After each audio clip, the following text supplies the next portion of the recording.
وبه نستعين صلى الله على النبي الكريم. أعوذ بالله من الشيطان الرجيم. يا أيها الذين آمنوا توبوا إلى الله توبة نصوحا. اے ایمان والو، اللہ کے سامنے سچی توبہ کرو. توبۃ نصوحا اس توبہ کو کہتے ہیں جو خالص ہو، ہر طرح کے شائبے سے اور ملاوٹ سے پاک ہو. شہد کو جو موم سے الگ کرتے ہیں اس کے لیے بھی لفظ استعمال ہوتا ہے. اس میں بڑی باریکی ہوتی ہے، شہد بالکل الگ ہو جاتا ہے اور موم الگ ہو جاتی ہے. تو ایسی توبہ ہو جو ہر طرح کی ملاوٹ سے پاک ہو. اور یہ ایمان والوں سے کہا جا رہا ہے اس لیے کہ ایمان میں آنے کے بعد یا جو پشتینی مسلمان ہیں ان سے غلطیاں انسان ہونے کے ناطے ہوتی ہیں، چھوٹی بھی ہوتی ہیں اور غلطیاں بڑی بھی ہوتی ہیں.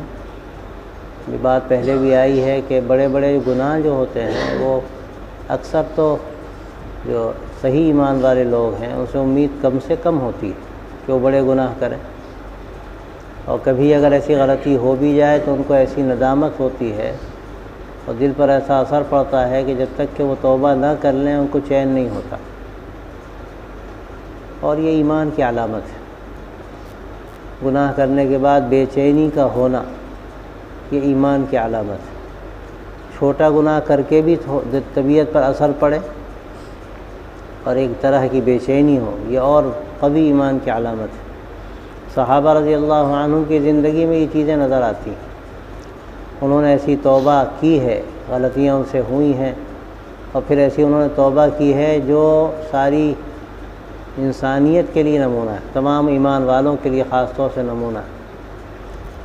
اللہ نے ان کو ہر چیز میں نمونہ بنایا، تو توبہ کے باب میں بھی ان کی زندگی نمونہ ہے. اس لیے کہ ان سے جو غلطیاں ہوئی ہیں، واقعہ یہ ہے کہ غلطیاں وہ کرائی گئی ہیں ان سے. اگر وہ غلطیاں نہ ہوتی تو وہ نمونہ توبہ کا کہاں سے سامنے آتا. اور ان غلطیوں کے کرنے کے بعد جو اسلامی نظام ہے وہ نظام کیسے سامنے آتا. تو اللہ نے ان سے ایسی غلطیاں کرائیں تاکہ وہ بھی نمونہ امت کے سامنے آئے. اس کے متعدد ایسے واقعات ہیں کہ بعض واقعات پڑھ کر حیرت بھی ہوتی ہے اور ان کا جو مقام بلند ہے وہ بھی سامنے آتا ہے، جو کہ اصل عبدیت والا مقام ہے. یہ بات پہلے بھی آ چکی ہے کہ تنہا عبادتیں کر لینے سے آدمی بلند مقام نہیں ہوتا، اصلاً بندگی سے بلند مقام ملتا ہے. تو بندگی اگر مزاج میں آ رہی ہے، اللہ سے تعلق اور اس کے سامنے اپنی آخری درجے کی فروتنی، عاجزی اور بے بسی کا احساس، یہ اللہ کو پسند ہے. تو ان حضرات صحابہ رضی اللہ عنہم سے غلطیاں ہوئی ہیں، لیکن کوئی یہ سوچے کہ ان سے اتنی بڑی غلطی ہوئی تو اس کو فوراً یہ سوچنا چاہیے کہ اس غلطی کے بعد اللہ نے ان کو کتنا بڑا مقام عطا کیا. جس انداز سے ان کو اللہ نے توبہ کی توفیق دی وہ توبہ ایسی ہے کہ وہ ایک نمونے کی توبہ ہے. اور یہ توبہ تو اللہ کو پسند ہے. جو غامدیہ کا واقعہ ہے کہ غلطی ہوئی اور اس کے بعد اللہ کے رسول صلی اللہ علیہ وسلم کی خدمت میں وہ آئیں اور انہوں نے کہا کہ اللہ کے رسول مجھے پاک کر دیجیے. آسان کام نہیں، وہ جانتی تھی پاک کرنے کا مطلب کیا ہے. اپنے آپ کو پیش کر دینا کہ ہمیں پتھر مار مار کر ہلاک کر دیا جائے، یہ کوئی آسان کام ہے. آپ صلی اللہ علیہ وسلم نے اعراض فرمایا. وہ ادھر سے آئیں ادھر سے آئیں، مستقل کہتی رہی. جب مکمل بات سامنے آ گئی تو آپ صلی اللہ علیہ وسلم نے سب بھی فرمایا کہ ابھی نہیں، ابھی تو تمہارے پیٹ میں بچہ ہے، جب ولادت ہو جائے گی اس کے بعد آنا. ٹال دیا آپ نے. اتنا لمبا عرصہ گزرا، 9 مہینے کے بعد ولادت ہوئی، لیکن ان کا جو جذبہ ایمانی تھا وہ ویسے ہی قائم رہا. 9 مہینے کے بعد جب ولادت ہو گئی پھر آئیں کہ اللہ کے رسول مجھے بے چینی ہے، آپ پاک کر دیجیے۔ آپ نے فرمایا ابھی بچہ چھوٹا ہے، کہاں تم چکر پڑی ہو، جاؤ ابھی بچے کو لے کے جاؤ، جب بچہ کھانے پینے لگے اس کے بعد آنا۔ آسان کام تھوڑی ہے، بچہ ہو گیا، اب بچے کی پرورش کر رہی ہیں، اس کو دودھ پلا رہی ہیں، اور جب وہ ذرا سا بڑا ہوا جلدی جلدی روٹی کھلانا شروع کر دی کہ دودھ چھوٹ جائے، کہ کھانے کے لائق ہو جائے، اور جب وہ روٹی کھانے لگا، روٹی اس کے ہاتھ میں دے کر وہ اللہ کے رسول کی خدمت میں پھر حاضر ہو گئی کہ اللہ کے رسول دیکھیے ابھی روٹی کھانے لگا ہے۔ آسان کام نہیں ہے، کہنا کتنا آسان ہے، ہم تو سمجھتے ہیں کہ اس غلطی کے بعد جو توبہ انہوں نے کی ہے، 1000 اولیاء اللہ کی عبادتیں اس توبہ پر قربان۔ آپ صلی اللہ علیہ وسلم نے فرمایا کہ اچھا، پھر اس کے بعد حج جاری ہوئی، اور حج وہی جاری ہوئی، آسان تھوڑی تھا۔ حج جب جاری ہوئی تو ایک صحابی نے کچھ ان کی زبان سے ایک بات نکل گئی کہ کیا غلط کام کیا اس نے، تو آپ صلی اللہ علیہ وسلم نے فرمایا کہ اس نے ایسی توبہ کی ہے کہ اگر سارے مدینے والوں میں تقسیم کر دی جائے تو سب کو کافی ہو جائے۔ تو یہ جو مقام بلند اللہ نے دیا وہ توبہ سے دیا، بندگی سے دیا، احساس ندامت سے دیا، یہ کوئی معمولی چیز نہیں۔ گناہ تو سب سے ہو جاتے ہیں، گناہ کیے نہ جائیں۔ اگر کوئی گناہ کرتا ہے تو یہ تو جرأت کی بات، ڈھٹائی کی بات ہے، وہ رک سکتا ہے گناہ سے لیکن اس کے باوجود وہ جان بوجھ کر قدم آگے بڑھا رہا ہے، یہ ڈھٹائی کی بات ہے۔ اللہ کو یہ چیز اچھی نہیں لگتی۔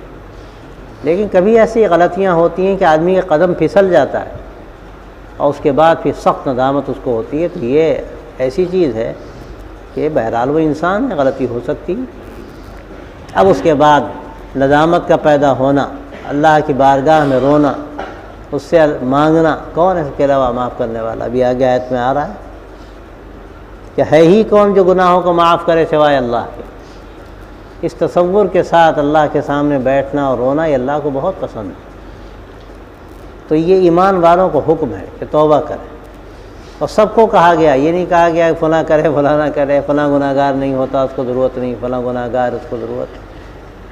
سب کے سب گناہ گار ہیں، گناہوں کی قسمیں ہیں، کوئی بڑا گناہ گار ہے، کوئی چھوٹا گناہ گار ہے، کس سے غلطی نہیں ہوتی، غلطیوں کی قسمیں نہ جانے کتنی قسمیں۔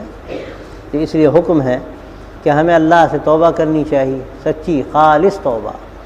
ابھی توبہ بھی دکھانے والی نہ ہو، آدمی رو رہا ہے، دعا کر رہا ہے اور خوش ہو رہا ہے کہ لوگ دیکھ رہے ہیں، بڑا بزرگ سمجھیں گے، تو یہ تو بالکل بیکار گیا، سب کچھ رہا ہی نہیں۔ توبہ بھی دکھانے کے لیے ہو رہی، جیسے ہوتا ہے اب اجتماعی دعاؤں میں بھی اس کا خطرات ہوتے ہیں، اور سب سے زیادہ خطرے میں دعا مانگنے کرانے والا ہوتا ہے۔ وہ دعا کرا رہا ہے، رو رہا ہے، اب اس کے دل میں خیال آیا کہ لوگ سوچیں کیا زبردست دعا کر رہی، تو اس کا تو بیڑا غرق ہو گیا۔ دوسرے کا چاہے فائدہ ہو جائے جو اس کی دعا کو سن کر رویا اور اس کا دل صاف ہو گیا، اس کا دل تو سیاہ ہو گیا۔ اگر خدا نخواستہ وہ دکھانے کے لیے رو رہا ہے، اپنی بزرگی جتانے کے لیے رو رہا ہے، جیسے کہ آج کل زمانے میں فتنوں کی ایک بوچھار ہے، بارش ہے، تو یہ بھی فتنوں میں ایک فتنہ ہے، تو یہ بہت احتیاط کی اس میں ضرورت ہوتی ہے کہ بار بار اپنے دل کو ٹٹولے آدمی کہ ایسا کیوں کر رہا ہے وہ۔ تو یہ توبہ کا مسئلہ بھی ایسا ہے کہ خالص ہے تو مقبول ہے، اور اس میں بھی ملاوٹ ہو گئی تو کام پھر گڑبڑ ہو گیا، بندگی کہاں رہ گئی؟ یہ تو پھر وہی ریاکاری اور ایک تعلی کا احساس، اپنی بڑائی کا لوگوں کے سامنے اس کا مظاہرہ، تو ظاہر اللہ کو یہ چیزیں تو پسند نہیں۔ دوسری آیت نے فرمایا کہ وَتُوبُوا إِلَى اللَّهِ جَمِيعًا أَيُّهَا الْمُؤْمِنُونَ لَعَلَّكُمْ تُفْلِحُونَ، ایمان والو تم سب اللہ کی بارگاہ میں رجوع کرو، توبہ کرو تاکہ تمہیں کامیابی ملے۔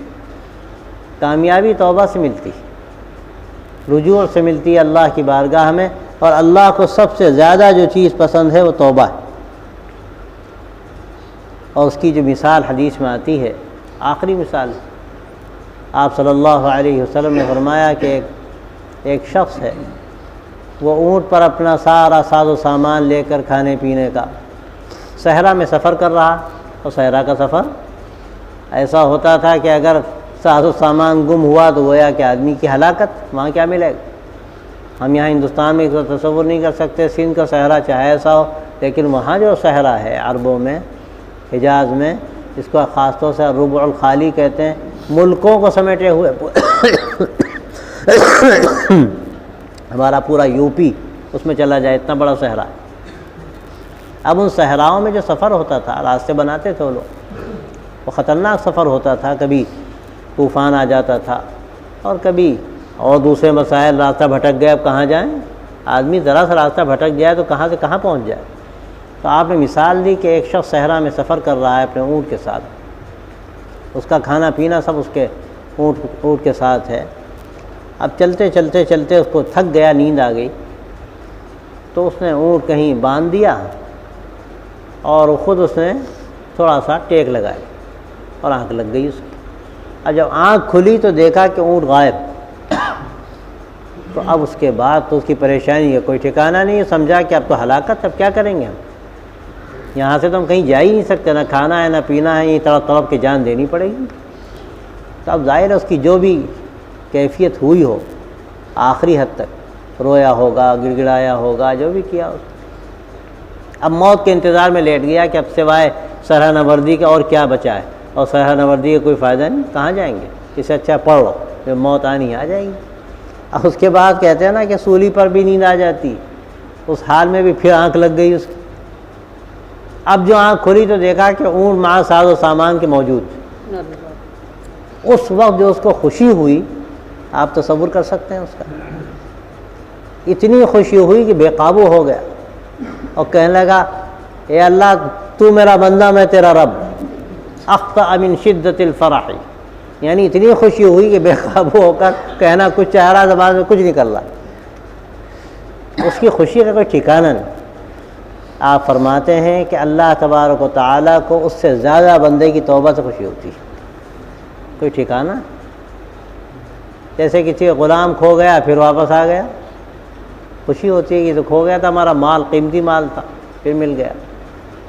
تو اللہ تعالیٰ ایسے خوش ہوتا ہے، اور یہ اس کی عنایت ہے، اس کا کرم ہے، اس کا رحم ہے۔ اللہ تو ان کو کیا ضرورت کسی چیز، وہ کس چیز کے محتاج، کس چیز کی ان کو ضرورت ہے؟ ہماری بندگی کی ضرورت، نہ ہماری نمازوں کی ضرورت، نہ ہماری نیکیوں کی ضرورت، ہم کو ضرورت ہے، لیکن ان کا کرم ہے کہ انہوں نے ایسا ہمیں نظام دے دیا کہ ہم توبہ کرتے ہیں تو وہ خوش ہوتے ہیں۔ کہیں دنیا میں اس کا تصور ہو سکتا ہے کوئی مانگنے سے خوش ہو؟ ہم سے کوئی 3 دفعہ سوال کر لے تو ہم کہیں میاں تمہارا دماغ خراب ہو گیا، تم نے گھر دیکھ لیا، اب آئندہ مت آنا۔ اللہ کا نظام یہ ہے کہ آدمی 100 مرتبہ اس کے دربار میں حاضر ہو اور ساری دنیا کے لوگ حاضر ہوں اور سب کو سنتا ہی نہیں، خوش ہوتا ہے، نہ مانگے تو ناراض اور مانگے تو خوش۔ تو یہ توبہ تو اللہ سے مانگنے کا ایک راستہ بھی ہے کہ اللہ ہم گناہ گار ہیں، ہم کو معاف فرما دے، کون معاف کرے گا اس کے سوا۔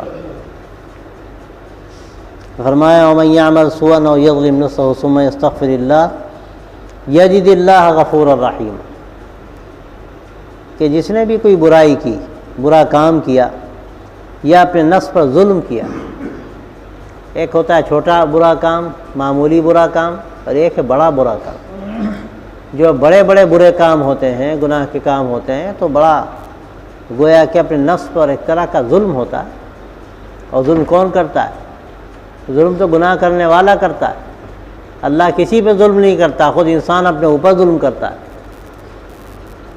تو فرمایا کہ جو بھی ایسی برائی کرے یا اپنے نفس پر ظلم کرے لیکن پھر اللہ سے معافی چاہے، استغفار کرے، اللہ سے مغفرت چاہے، توبہ کرے، تو اللہ تبارک و تعالیٰ کو بہت مغفرت کرنے والا اور بہت رحم فرمانے والا پائے گا۔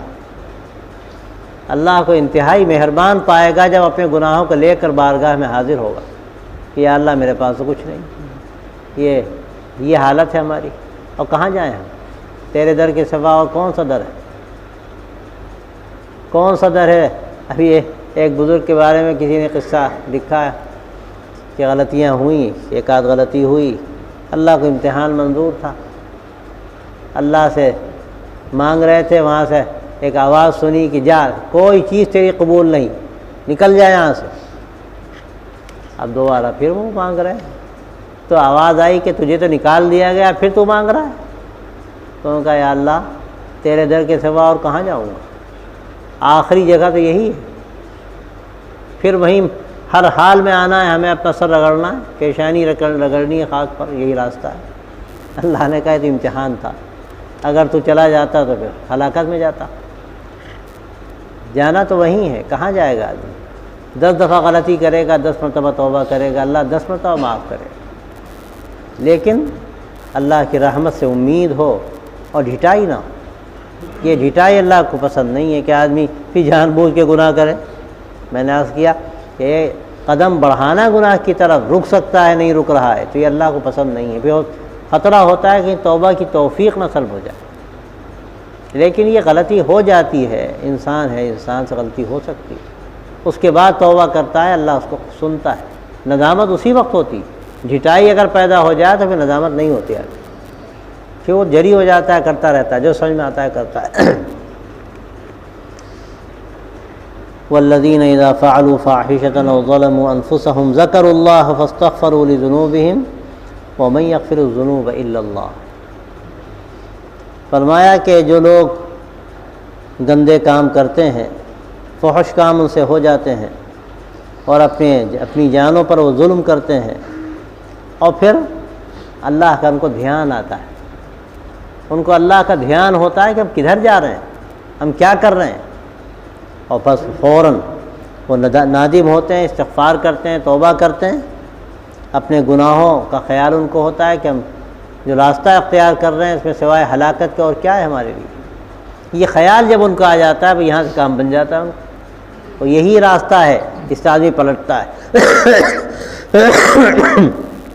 اگر اللہ کا دھیان ہی نہ ہو تب تو آدمی دلدل میں دھنستا چلا جائے، ہلاک ہو جائے۔ لیکن یہ اللہ کا دھیان پیدا ہونا یہ بڑی نعمت ہے اللہ کی۔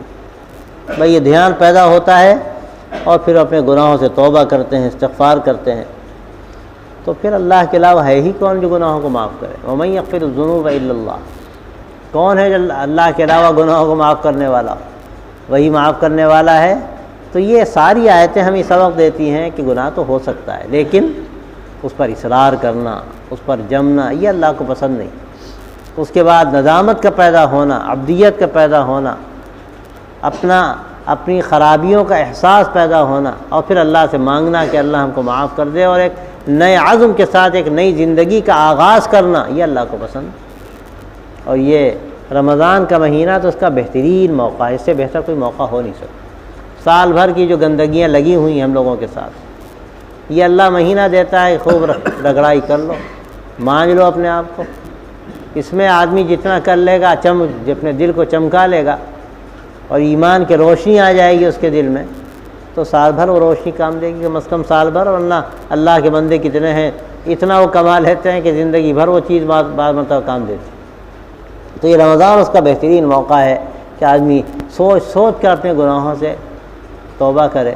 اور میں نے شروع میں جو بات کہی کہ جو اللہ کے حقوق ہیں اس کا تو راستہ یہی، لیکن جو بندوں کے حقوق ہیں ان کا معاملہ بڑا سخت ہے۔ سب سے زیادہ آدمی مارا وہیں جاتا ہے، سب سے زیادہ مارا وہیں جاتا ہے، کسی کا حق مارے بیٹھا ہے۔ میں تو بہت عرض کرتا ہوں، وراثت کے نظام کا مسئلہ بڑا اہم ہے، وراثت کی تقسیم کا مسئلہ۔ کتنے ہمارے دیندار لوگ ہیں اس کا خیال نہیں کرتے اور وراثت کو صحیح تقسیم نہیں کرتے، اور ظاہر حرام کھاتے ہیں، اور جو حرام کھاتے ہیں وہ کیا ہے؟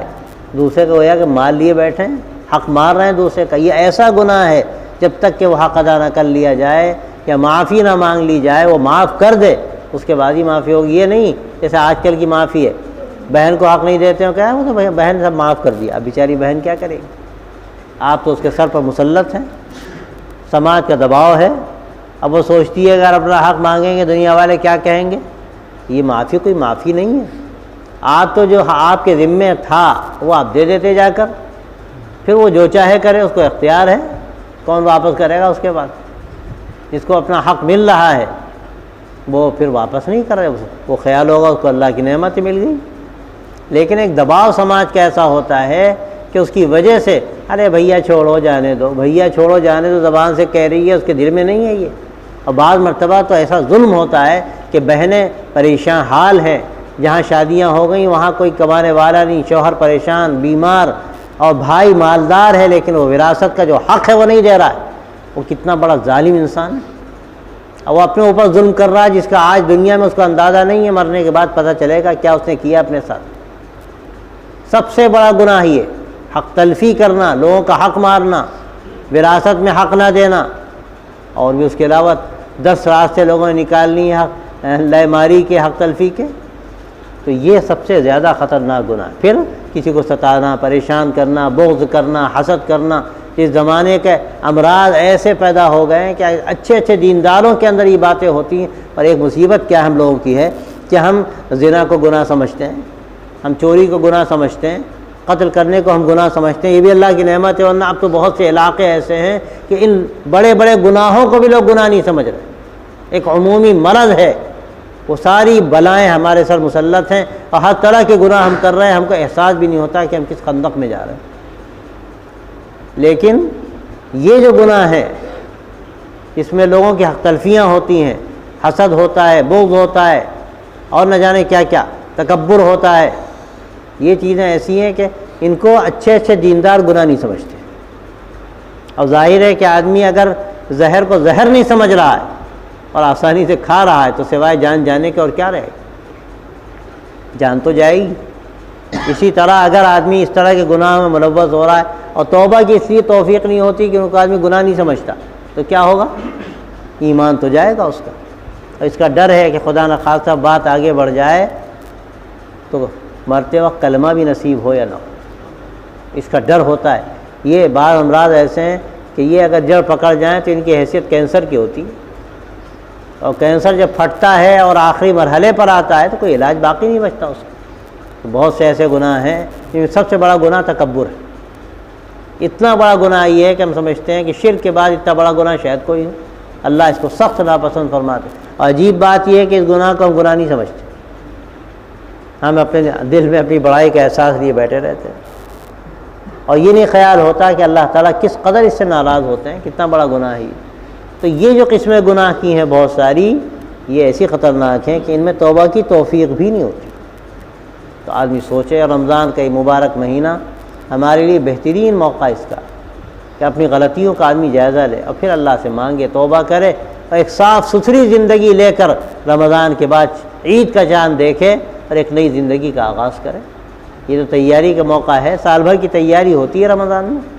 اب جس نے جتنی تیاری کر لی اور بیٹری جتنی چارج کر لی، اب یہ سال بھر کام آئے گی انشاءاللہ۔ زندگی کا اثر پڑتا ہے رمضان کا۔ ابھی حضرت رحمۃ اللہ علیہ کی جو تقریریں پڑھی جا رہی تھی تو اس میں کیا فرمایا؟ پیمانہ ہے یہ، جمعے سے جمعے تک یہ پیمانہ ہے، پھر رمضان سے رمضان تک، اور پھر حج کا اللہ جس کو توفیق دے۔ تو اگر جمعہ اچھا گزرا تو ہفتہ اچھا گزرے گا، اور رمضان اچھا گزرا تو پورا سال اچھا گزرے گا، اور کسی کا حج صحیح ہو گیا تو انشاءاللہ زندگی اچھی گزرے گی۔ تو آدمی جان کھپا دے کہ بھئی ایک موقع آیا، اور رمضان کا مہینہ ایک آتا ہے ایسا کہ سال بھر کے میں غذا لینی، خوب اچھی طرح سوچ کر آدمی توبہ کرے اپنے گناہوں سے، اللہ معاف کر دے، اور ایک نئی زندگی کا آغاز نئے عزم کے ساتھ۔ تو یہ سب سے اہم چیز یہ ہے توبہ، اور توبہ کے معنی پلٹنے کے ہیں، رجوع کرنے کے، اللہ کی بارگاہ کی طرف رجوع کرنا۔ جو غلطی ہوئی، غلطی سے ہم اللہ سے دور ہوئے، اب دوبارہ قریب ہونا چاہتے ہیں، اسی کا نام توبہ ہے۔ آدمی گناہوں سے معافی مانگے گا، اللہ اس کو قریب کرے گا۔ وما كان الله ليعذبهم وأنت فيهم وما كان الله معذبهم وهم يستغفرون۔ فرمایا کہ آپ جب تک موجود ہیں اللہ تعالیٰ ان کو عذاب نہیں دے گا، اور جب تک وہ استغفار کرتے رہیں گے اللہ تعالیٰ ان کو اس وقت تک بھی عذاب نہیں دے گا۔ گزشتہ امتوں پر جو عذاب آتا تھا من حیث الامہ، پوری قوم پر عذاب آتا تھا، سب تباہ کر دیے جاتے تھے، لیکن اللہ کا کرم ہے اس امت کے ساتھ، اور یہ آپ صلی اللہ علیہ وسلم کا جو مقام بلند اللہ کے پاس ہے، محبوبیت ہے، اس کا صدقہ ہے کہ یہ طے کر لیا گیا کہ آپ موجود ہیں تو عذاب اس امت پر نہیں آئے گا، اور جب تک یہ امت استغفار کرتی رہے گی اللہ تعالیٰ اس امت کو عذاب سے بچائیں گے۔ یہ دو اللہ نے ایسی نعمتیں دی ہیں، اور یہ گویا کہ طے فرما دیا ہے کہ پوری امت پر عذاب آئے، من حیث القوم عذاب آئے، یہ اب نہیں ہوگا، پوری امت ہلاک نہیں ہوگی، علاقوں پر آ سکتا ہے۔ بعض چھوٹے چھوٹے ٹکڑیاں ہیں جہاں برائیاں حد سے تجاوز کر رہی ہیں، وہاں یہ عذاب آ سکتا ہے، اور بعض عذاب کی شکلیں ایسی ہوتی ہیں کہ کھلا ہوا عذاب وہ نظر نہیں آتا، لیکن مصائب کی شکل میں ہوتا ہے، پریشانیوں کی شکل میں ہوتا ہے، اور طرح طرح کی جس وقت ہمارے سامنے حالات ہیں ان حالات کی شکل میں ہوتا ہے، یہ بھی شکلیں عذاب کی ہوتی ہیں۔ تو مختلف ملک اس کا شکار ہوتے ہیں، مختلف ملک کے رہنے والے اس کا شکار ہوتے ہیں۔ اور یہ جو اللہ کا معاملہ ہے یہ بھی دو طرح کا ہوتا ہے، کبھی تو باقاعدہ وہ عذاب کی شکل ہوتی ہے، اور بعض مرتبہ وہ عذاب کی شکل نہیں ہوتی بلکہ وہ عذاب بشکل رحمت ہوتا ہے۔ اللہ تعالیٰ ہلاک کرنا چاہتے ہیں تو کوئی ایسا راستہ پیدا کر دیتے ہیں کہ وہ بالکل غافل ہو جاتی ہے قوم، اور پھر ایک دن اللہ تعالیٰ اس کو مٹا دیتے ہیں، ختم کر دیتے ہیں، قومیں مٹ گئی، نہ جانے کہاں کہاں، ایمان ختم ہو گیا۔ یہ تو عذاب ہے۔ اور ایک شکل یہ ہے کہ اللہ تعالیٰ مصیبتوں میں ڈالتے ہیں۔ کیوں مصیبتوں میں ڈالتے ہیں؟ تاکہ احساس پیدا ہو، ہم سے کیا غلطی ہوئی، اور اس احساس کے بعد آدمی کے اندر رجوع کی شکل پیدا ہو، پلٹے وہ اللہ کی بارگاہ، اپنی غلطیوں پر ندامت پیدا ہو، توبہ کی توفیق ہو، اس کے لیے بھی اللہ تعالیٰ مصیبتوں میں ڈالتے ہیں۔ اور قرآن مجید میں اس کا ذکر ہے، سورہ سجدہ جو ہے اس میں یہ ذکر کیا گیا، وَلَنُذِيقَنَّهُم مِّنَ الْعَذَابِ الْأَدْنَىٰ دُونَ الْعَذَابِ الْأَكْبَرِ لَعَلَّهُمْ يَرْجِعُونَ، کہ آخرت کے بڑے عذاب سے پہلے ہم دنیا کے چھوٹے موٹے عذاب میں ڈالتے ہیں، عذاب لاتے ہیں، یعنی تکلیفوں میں مبتلا کرتے ہیں۔ کیوں؟ تاکہ وہ پلٹیں، لعلہم یرجعون، تاکہ وہ اللہ کی بارگاہ کی طرف پلٹیں اور ان کو توبہ کی توفیق ہو۔ تو یہ مصیبتیں جو آتی ہیں ہمارے اوپر، یہ حقیقت میں اگر دیکھیے تو ایک طرح سے ایک تنبیہ ہے اللہ کی طرف سے، ہمیں جھنجھوڑا جا رہا ہے، دیکھو تمہاری جو زندگی ہے اس کے نتیجے میں تم بھگت رہے ہو، اپنے کو بدلنے کی کوشش کرو، اپنے کو صحیح راستے پر لانے کی کوشش کرو۔ اب من حیث القوم اگر تبدیلی پیدا ہو جاتی ہے تو اللہ کی طرف سے فیصلے بدل جاتے ہیں، کہ اللہ کی طرف سے رحمت آتی ہے، ہر طرح کی آسانیاں پیدا ہو جاتی ہیں، اللہ تعالیٰ بہتر حکمران عطا فرما دیتے ہیں، اور خیر کے راستے اللہ کھول دیتے ہیں۔ لیکن اگر اس کے بعد بھی احساس پیدا نہ ہو اور آدمی اسی روش پر رہے، یہ چیز زیادہ خطرے کی۔ جیسے ہم دیکھتے ہیں کیسے حالات سخت سے سخت ہو رہے ہیں، لیکن کیا مسلمانوں کی بستیوں میں تبدیلی کہیں آپ کو نظر آتی ہے؟ جو پہلے حال تھا آج بھی وہی حال ہے، بلکہ اور حال خراب ہوتا جا رہا ہے۔ جس طرح تیزی کے ساتھ ارتداد کی فضا سی بن رہی ہے کہ لگتا ہے ایمان سے تعلق ہی نہیں، 10-10 روپے کی خاطر لوگ ایمان بیچنے کو تیار۔ یہ خطرناک جو ہمارے اندر صورتحال پیدا ہو رہی ہے، اس کے بارے میں پھر یہ ڈر ہے کہ اللہ تعالیٰ کہیں خدا نخواستہ ایک عذاب کی ایسی شکل مسلط کر دیں کہ پھر ایمان ہی ختم ہو جائے یہاں کوئی دوسرے۔ یہ قوم کے بارے میں اللہ کیا فیصلے ہوتے ہیں، قوموں کے بارے میں فیصلے ہوتے ہیں۔ یہ قوم جو ہندوستان میں رہتی ہے مسلمانوں کی، اللہ تعالیٰ حفاظت فرمائے کہ اس کے بارے میں خدا نخواستہ یہ فیصلہ نہ ہو جائے کہ بھئی یہ ختم ہو جائے گی، اللہ کسی دوسرے کو کھڑا کر دے گا۔ وَإِن تَتَوَلَّوْا يَسْتَبْدِلْ قَوْمًا غَيْرَكُمْ ثُمَّ لَا يَكُونُوا أَمْثَالَكُمْ۔ صاف صاف قرآن مجید میں کہا گیا کہ اگر تم بات نہیں مانتے، روگردانی کرتے ہو، اور جو تمہاری زندگی ہے ویسے ہی گزر رہی ہے، کوئی اثر تم پر نہیں پڑتا، تو یاد رکھو کہ اللہ تمہاری جگہ دوسری قوم کو لا کے کھڑا کر دے گا، اور تمہاری طرح سے بھی نکمے نہیں ہوں گے، اللہ ان سے کام لے گا دین کا۔ اگر ہم بیدار نہیں ہوں گے، اگر ہم لوگوں کے لیے فکر مند نہیں ہوں گے، ان کی اصلاح کے لیے ہم کھڑے نہیں ہوں گے، جیسے کل کتاب میں بات آ رہی تھی کہ امر بالمعروف و نہی عن المنکر کا جو فریضہ ہے ہم اگر نہیں ادا کریں گے اور جو ہو رہا ہے ہونے دیں گے، اور ان کے ساتھ کھائیں گے، پئیں گے، اٹھیں گے، بیٹھیں گے، تقریبات میں جائیں گے، اور ساری خرافات اپنی آنکھوں سے دیکھیں گے، اور ذرا بھی ہمارے اندر یہ احساس نہیں پیدا ہوگا کہ کیا ہو رہا ہے، انکار منکر کا جو آخری درجہ ہے، پھر وہ بھی ہمارے دلوں سے نکل جائے گا، برائی نکل جائے گی ہمارے دلوں سے، اس کے بعد پھر اللہ کی طرف سے عذاب آتا ہے۔ پھر فیصلے ہو جاتے ہیں قوموں کے مٹائے دیے جائیں، یقیناً پوری دنیا میں مسلمان مٹ جائیں، یہ نہیں ہوگا، ایسا نہیں ہوگا، اللہ کا فیصلہ ہے، لیکن یہ ہو سکتا ہے، اور ہوا ہے کہ بعض ملکوں میں اللہ کے فیصلے ہو گئے، مسلمان مٹ گئے۔ اسپین کا آپ دیکھیے حالات وہاں کے کیا تھے، کیسی کیسی کتابیں لکھی گئیں، اور کیسے کیسے علماء پیدا ہوئے۔ ایک زمانے میں لگتا تھا کہ طوطی بولتا ہے، غرناطہ ضرب المثل تھا، اس سے بڑا علمی کوئی شہر نہیں، لیکن اس کے بعد جب اللہ کا فیصلہ ہوا تو کیا ہوا، اس طرح اینٹ سے اینٹ بجا دی گئی مسلمانوں کی کہ ایک دن میں یا چند دنوں میں 5 لاکھ مسلمانوں کو زندہ جلا دیا گیا، اور جو بچے ان سے کہا سمندر میں گھس جاؤ، ڈوب جاؤ، دھکے دے دے کہ سمندر میں ان کو پھینک دیا گیا، سب ختم ہو گئے، کوئی کلمہ گو نہیں بچا پورے ملک میں جہاں مسلمانوں کا ایک زمانے میں طوطی بولتا تھا۔ کیوں ہوا ایسا کیوں ہوا؟ دو اسباب نظر آتے ہیں، ایک سبب آپس کے جھگڑے اور دوسرا سبب غیروں میں کام نہ کرنے کا مزاج۔ عیسائی تھے، جو چاہتے تھے کرتے تھے، کوئی ان کو بات سمجھانے والا، اسلام کی تعلیم دینے والا، اسلام کی دعوت دینے والا تھا ہی نہیں، لوگ مست تھے اپنے کاموں میں، ختم ہو گیا قصہ۔ تو یہ فیصلے اللہ کی طرف سے ہوتے ہیں، یہ فیصلے اللہ کی طرف سے ہوتے ہیں۔ عجیب واقعہ ہمارے دوست بھائی عبدالرشید صاحب حیدرآباد کے، انہوں نے سنا، بہت پرانی بات سنا رہے تھے وہ، کہ ہم جو روس کی ریاستیں ہیں ان میں ایک ریاست میں جماعت لے کر گئے تھے، تو ایک بڑے معمر بزرگ ملے، وہ ہم سے کہنے لگے کہ میں آپ کو ایک وصیت کرتا ہوں، آپ اپنے ملک میں جا کر لوگوں کو یہ بات پہنچا دیجیے۔ کیا بات؟ کہ میں آپ کو بتانا چاہتا ہوں اور آپ بھی جانتے ہیں کہ یہ جو ملک ہیں، یہ ریاستیں ہیں، یہ کیسی زرخیز ریاستیں رہی ہیں۔ امام بخاری پیدا ہوئے، امام ترمذی پیدا ہوئے، امام مسلم پیدا ہوئے، اور بڑے بڑے مشائخ شیخ عبید اللہ احرار پیدا ہوئے، حضرت خواجہ بہاؤالدین نقشبند پیدا ہوئے، اور کیسے کیسے علماء پیدا ہوئے، اور کیسے کیسے مشائخ پیدا ہوئے۔ ایک زمانے میں وہ ایسے ملک تھے کہ لگتا تھا کہ پورے اسلامی دنیا کا وہ ایک تاج ہے سر کا، اور کہنے لگے ہم یہ سمجھتے تھے کہ یہاں اسلام کو کون مٹا سکتا ہے، بڑے مطمئن تھے۔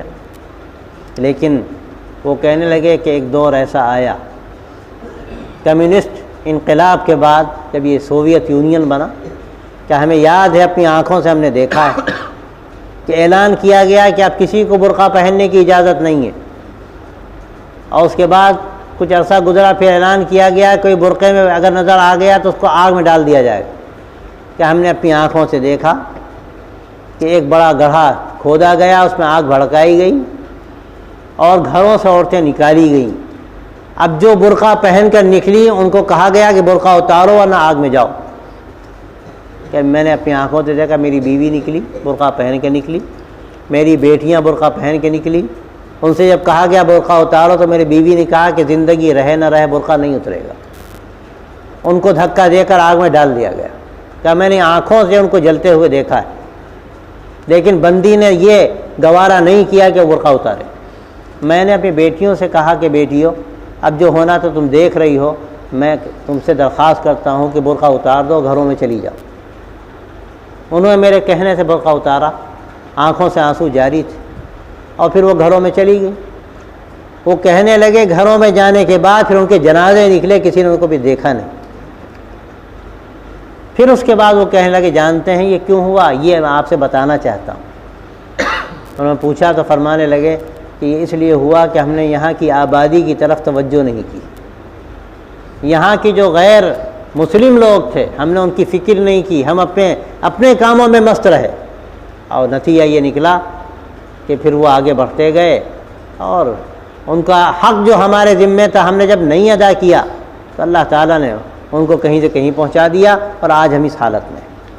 میں آپ کو وصیت کرتا ہوں کہ اپنے ملک میں جا کر یہ بتائیے کہ اگر وہاں کے غیروں کو نظر انداز کیا گیا اور میں کام نہیں کیا گیا تو اللہ وہ دن نہ لائے کہ جو صورتحال یہاں پیدا ہوئی ہے وہی صورتحال آپ کے یہاں پیدا ہو۔ اور آپ دیکھیے خطرے کی گھنٹیاں تو بج رہی ہیں، اور بڑی زور زور سے بج رہی ہیں، لیکن کیا اس کے بعد ہمارے اندر کوئی احساس ہے اس کا؟ اللہ کا شکر ہے کچھ نہ کچھ احساس بعض علاقوں میں نظر آ رہا ہے، لیکن جو احساس ہونا چاہیے ایک وسیع پیمانے پر اور ایک بیداری کا جذبہ ہمارے اندر ہونا چاہیے، وہ چیز نظر نہیں آتی۔ آپ دیہاتوں میں جائیے، جو صورتحال پہلے تھی ہم کو تو وہی نظر آتی ہے۔ رمضان شروع ہوا ماشاءاللہ مسجدیں بھر گئیں، آخری عشاء آتے آتے ساری مسجدیں خالی۔ جو عین خاص رحمت کا موقع اور آگ سے خلاصی کا موقع تھا اس موقع پر لوگ نکل گئے مسجدوں سے، اور جہاں عید کا چاند نظر آیا لگتا ہے کہ نمازی ہے ہی نہیں، نہ جانے کہاں چلے گئے، مر گئے، ختم ہو گئے۔ یہ صورتحال جو ہماری ہے یہ خطرے کی، اور اس کے ساتھ ساری خرابیاں ہو رہی ہیں۔ آپ دیہاتوں میں دیکھ لیجئے وہاں جہالت کے راستے سے ہو رہی ہیں، آپ شہروں میں دیکھ لیجئے وہاں تعلیم کے راستے سے ہو رہی ہیں، وہ دونوں جگہ رہی ہیں۔ اس صورتحال میں ہماری بہت بڑی ذمہ داری ہے، ہم ایمان والوں کی، علماء کی، اور ان لوگوں کی جو کچھ دینی جذبہ رکھتے ہیں اگر ہم لوگ کھڑے ہوں گے اور کام کریں گے، اللہ کا وعدہ ہے اللہ ضائع نہیں کرے.